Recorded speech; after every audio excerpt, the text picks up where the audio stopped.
ایک خاتون نے مجھے یہ بات بتائی، بولے جی میری بہت ساری بیٹیاں ہیں، ہر دفعہ بیٹے کی آس پہ بیٹی، بیٹے کی آس پہ بیٹی، بیٹے کی آس پہ بیٹی ہوتی گئی ہوتی گئی۔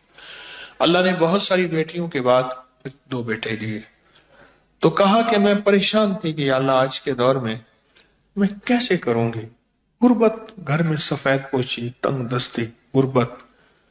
تو کہا کہ میں نے کسی نے، بوڑھی خاتون نے مجھے بتایا کہ لگے کہ میری والدہ کہتی تھی جو بندہ روزانہ سورت بقرہ پڑھتا ہے اس سے 7 چیزیں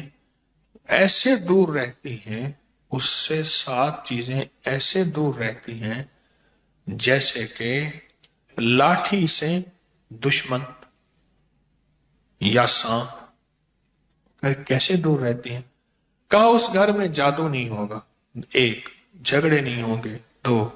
بچیوں کے رشتے بغیر جہیز کے ہوں گے، 3، اور گھر میں بیماریاں نہیں ہوں گے، 4، اور اگر گھر میں کہا کسی نے فیصلہ کر لیا کہ اس کے گھر میں نے کالا سفلی عمل کرنا ہے تو کہا وہ ٹوٹ جائے گا اور نہیں ہوگا، 5، اور کہا جس گھر میں بیٹے نہ ہوں بیٹے ہوں گے، دولت نہ ہو دولت ہوگی، 7 بتاتے تھے، کہا یہ فائدے ہوں گے۔ تو کہا میں نے جب دیکھا تو میں روز سورت بقرہ پڑھتی تھی، اتنی اب میری زبان پہ ازبر ہو گئی کہ آدھے گھنٹے میں کبھی 20 منٹ میں سورت بقرہ میں پڑھ لیتی تھی۔ کہا کہ قدرت کا نظام ہے،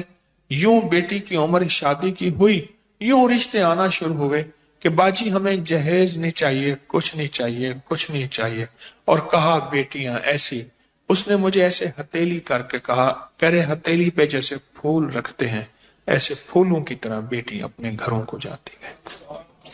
سورت بقرہ پڑھتی گئی، میں روز سورت بقرہ پڑھتی گئی۔ اس ویڈیو